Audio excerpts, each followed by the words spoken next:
में पूर्ण करूंगा और आपसे निवेदन करूंगा कि आप मंच में आएंगे, पहले उन दो बातों को सुन लेंगे। इन माताओं का वो आग्रह है, पहला आग्रह ये है, कई दिनों से कह रही हैं, और ये माताएं ऐसी हैं ना कि इनसे मुलाकात सिर्फ इसी मंच में होती है, किसी रैली में नहीं जाती। और हाथ जोड़ करके कहेंगे जिस दिन शुक्ला जी आए तो निवेदन करना, इनका घर नशे ने बर्बाद कर दिया है। तो रीवा में मध्य प्रदेश की शक्ति लगा करके महोदय नशे पर रोक लगे, कैसे भी हो। और उन समस्त अपने जनों को मैं कहता हूं, असली सेवक तो वो है जो स्वामी के अस्तित्व को देख करके चले। अगर आप प्यार करते हो, साथ रहते हो और साथ रह करके इस प्रकार के कृत्य में कोई शामिल हो, चाहे वो दुकानदार हो, वो बेचने वाला हो, करने वाला, वो शुक्ला जी का हितैषी नहीं हो सकता, वो वैरी है। इसलिए पूर्णतया मैं निवेदन करूंगा, कितनी भी शक्ति लगे इस नशे पर, रीवा में शक्ति लगे, ये माताओं के होठों में मुस्कान आ जाएगी। दूसरी, आपकी कृपा से सब कुछ इतना हुआ। एक यही इसी मंदिर के पीछे एक मंदिर है, 2000 वर्ग फीट में है स्थान, और कम से कम 3000 लोगों की, क्यों सतीश जी, 2-3 हजार लोगों की आस्था जुड़ी हुई है। वो मंदिर आप है खुले में, कुछ भी नहीं, एक वृक्ष के नीचे, परंतु सोमवार को अगर जल चढ़ाने जाए तो वहां पर आधे घंटे बाद नंबर लगेगा जल चढ़ाने में, इतनी भीड़ होती है, परंतु वो मंदिर अधूरा है। मैं निवेदन करूंगा उसको आज ही हमसे जो सहयोग लेंगे, मैं पूर्णतया सहयोग देने के लिए तैयार हूं, परंतु महोदय कहीं भूल न जाए, इसलिए उसका आज ही सौंप करके जाएं कि बहुत कुछ कार्य हमारे माता जी ने, विमला पार्षद जो वार्ड नंबर 9 की है, बहुत कुछ उन्होंने करा दिया है। आपका थोड़ा सा प्यार मिल जाएगा तो वो मंदिर खड़ा हो जाएगा। इन हजारों हजार माताओं की, बहनों की आस्था जो उस मंदिर से जुड़ी हुई है वो सजीव हो जाएगी। तो मैं उसके लिए निवेदन करूंगा और आपसे अब अनुग्रह करता हूं कि 2 मिनट के लिए इनको आभार के रूप में आए। शास्त्री जी महाराज जी के मुखार वृंद से हम लोग राम कथा सुन रहे हैं, भागवत कथा। बड़े सौभाग्य की बात है कि हनुमान जी का ये मंदिर जो नए स्वरूप में 1 साल पहले स्थापित हुआ,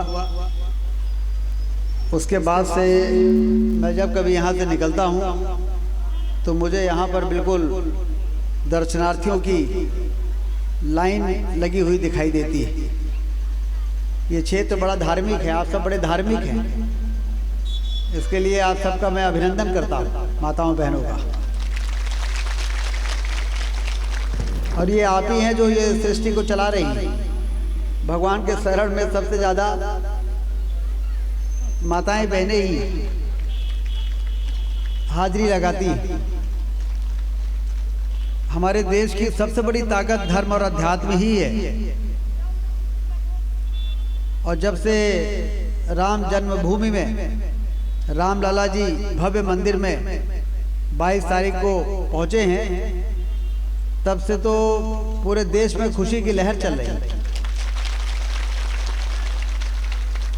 जब मोदी जी रामलला का मुकुट और वस्त्र लेके चले, कितने लोगों ने टेलीविजन में देख रहे थे वो उस समय वहां पर टीवी में दिख रहा था जितने संत महात्मा हैं, अवधेशानंद जी से लेकर मुरारी बापू से लेके बागेश्वर धाम वाले बाबा जी से लेके बाबा रामदेव, चिन्मयानंद स्वामी जी, और संत महात्माओं के साथ साथ अमिताभ बच्चन, सचिन तेंदुलकर, सबके आंखों से आंसू बह रहे थे, धारा बह रही थी जब मोदी जी हनुमान जी का, रामलला जी का मुकुट और वस्त्र लेके और मंदिर में प्रवेश कर रहे थे। कितना बड़ा काम हो गया, अभी भी भरोसा नहीं होता है। 500 साल पहले हमारे भगवान राम का मंदिर बाबर ने तोड़ दिया था। अरे भगवान राम का मंदिर अयोध्या में नहीं बनेगा तो क्या मक्का और मदीना में बनेगा? लेकिन उसके बाद भी पंचायतें थी, अड़ंगेबाजी थी।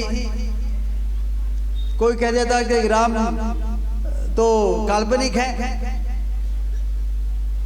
दुनिया में हमारे देश की ताकत सिर्फ इसलिए है कि धर्म और अध्यात्म के मामले में हमारा कोई मुकाबला नहीं कर सकता। दुनिया के बड़े देश जो हमसे आगे हैं आर्थिक रूप से, वो धर्म और अध्यात्म के मामले में हमारे सामने नतमस्तक हो जाते हैं। और मैं तो महाराज जी का अभिनंदन करता हूं कि आप जैसे संत महात्मा प्रवचन करता, राम कथा भागवत कथा के जो प्रवचन करता है, यहाँ के लिए भागवत कथा के लिए तो सिर्फ इसलिए उन्होंने आना शुरू कर दिया कि उनका मन प्रसन्न हो गया कि हनुमान जी का स्थान अच्छा बन गया। चंदा भी देते हैं, भागवत कथा भी सुनाते हैं, सिर्फ इसलिए कि उनका मन प्रसन्न हो गया कि हनुमान जी का मंदिर अब सही स्थान पे बन गया है, सामने बैठने का जगह है। अब तो ये नीम चौराहा का भी विकास हो रहा है। नीम चौराहा से लेकर सिरमौर चौराहा तक 4 लेन की सड़क बन रही है और नीम चौराहे से एक मंडी तरफ सड़क बन गई है। तो ये सब हमारी देन नहीं है, आप लोगों ने हमको विधायक बनाया इसलिए हुआ है। बनाने वाला बड़ा होता है कि बनने वाला बड़ा होता है? तो आप लोगों ने मुझे बनाया है इसलिए बड़े आप हैं। मैं तो जनता का सेवक हूँ और ईश्वर से ही प्रार्थना करता हूँ कि कोई इतनी ताकत मिली रहे कि मैं जनता की अपेक्षाओं को पूरा कर दूं। कोई ये न कहे कि इस आदमी को विधायक बना दिया था और इसलिए हमारा कुछ नहीं किया है।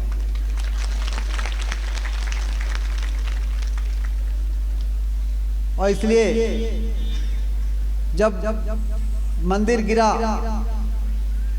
तो पहले तो मुगल थे, फिर अंग्रेज आ गए तो मंदिर का बनने का कोई सवाल ही नहीं था।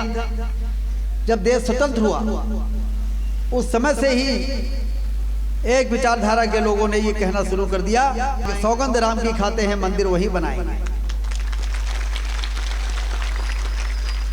पहले ये नारा चला, सौगंध राम की खाते हैं मंदिर वही बनाएंगे जहां भगवान मंदिर राम का जन्म हुआ था।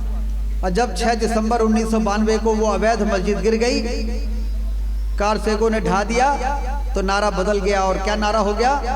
सौगंध राम की खाते हैं मंदिर भव्य बनाएंगे। और जब रामलला प्रवेश कर गए 22 जनवरी को, तो अब देश के लोग ये मान के चले कि हम लोग सौगंध राम की खाते हैं, भारत को भव्य बनाएंगे। भारत को दुनिया का सबसे बेहतर राज्य, विश्व गुरु के स्थान पर पहुंचने का पूरी क्षमता है, पूरा अधिकार है। लेकिन हमारे प्रयास कभी भी हमें वहां पर नहीं पहुंचा सकते भगवान की कृपा के बिना। तो मंदिर बन गया है इसलिए भगवान की कृपा होगी, ये निश्चित है।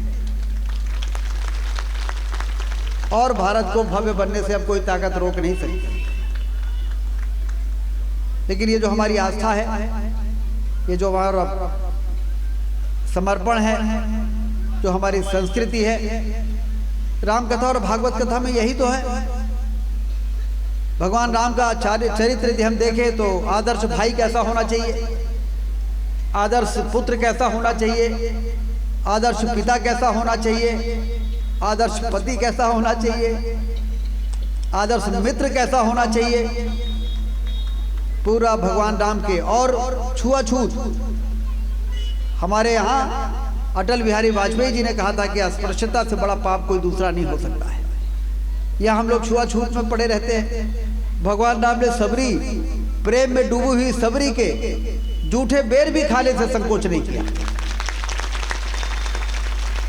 लक्ष्मण जी राम जी की तरफ देखने लगे और सबरी को घूरने लगे थे कि जूठे बेर खिला रही है हमारे।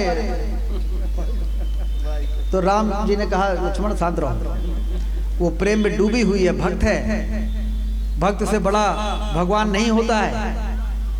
और उन्होंने लक्ष्मण जी किसी की बात तो मानते नहीं थे राम जी के अलावा। भगवान राम कह देते थे तो वो बिल्ली बन जाते थे, और भगवान राम का इशारा पड़ जाए तो शेर हो जाते थे। और 12 साल ये चित्रकूट में रहे तो कोल भील ये सब उनके साथी बुला लिया, सबको साथी बुला लिया। कितना आदर्श चरित्र है भगवान राम का, और इसीलिए पूरा देश उनको आराध्य मानता है। जो ये राम कथा करने वाले, ये भागवत कथा करने वाले हमारे संत महात्मा हैं, विपरीत परिस्थितियों में भी धर्म को जिंदा रखने का काम यदि हमारे देश के अंदर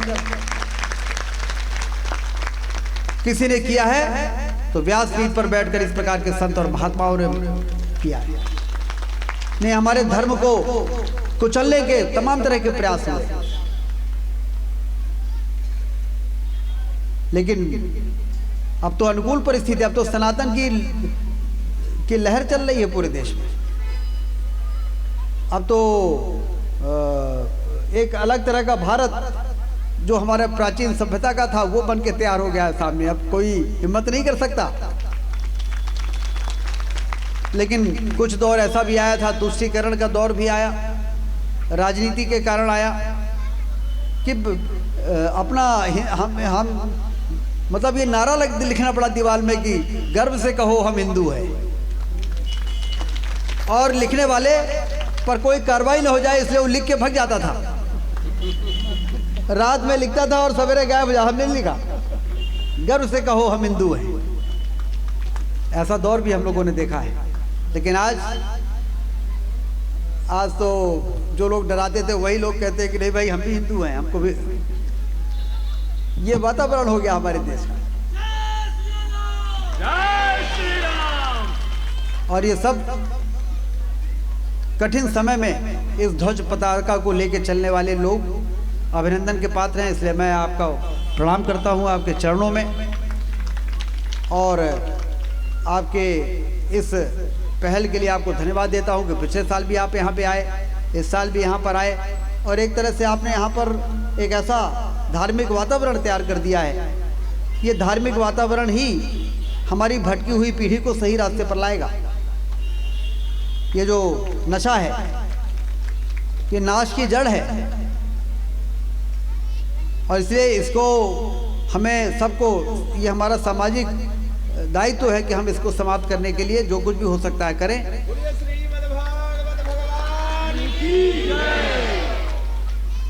और ऐसे भटके हुए लोगों को भी हम इस प्रकार के कार्यक्रमों में लाए और अपना कर्म करें, और धर्म के आधार पर भगवान की कृपा हमारे ऊपर होगी ही, ये विश्वास करके चले। श्री कृष्ण जी ने गीता जी में कहा ना, कर्मंडे बाधिकार रस्ते माँ फलेषु कदाचन। कर्म किए जा, फल की इच्छा मत करे इंसान, जैसे कर्म करेगा वैसे फल देगा भगवान।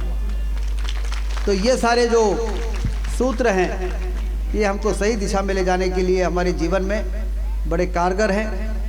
आप सब सौभाग्यशाली हैं कि आप इस यहाँ पर बैठ के सत्संग का लाभ ले रहे हैं। जब सौभाग्य जागृत होता है तब इस प्रकार के प्रवचनों को सुनने का मौका मिलता है।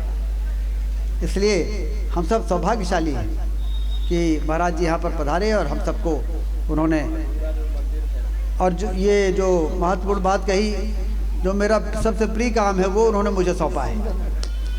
यहाँ पर सुंदर नगर में एक मंदिर है जिसमें इतनी भीड़ लगती है कि आधे घंटे में नंबर आता है। ऐसी जगह तो हम ढूंढते रहते हैं कि कहाँ पे ऐसी जगह। तो मंदिर,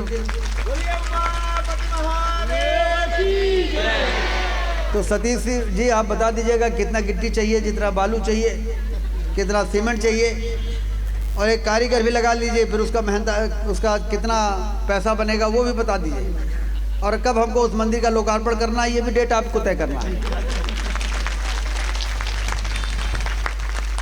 तेरा तुझको अर्पण क्या लागे मेरा।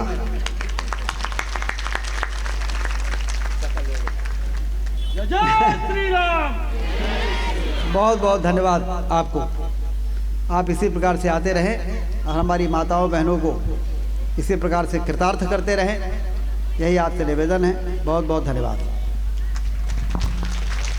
राहुल भारती जी एक भेंट देना चाहते हैं भैया आपको। ये चित्र, आपके छाया चित्र बनाइए, बहुत उधर, हाँ उधर, नितिन भारती भाई, राहुल भारती।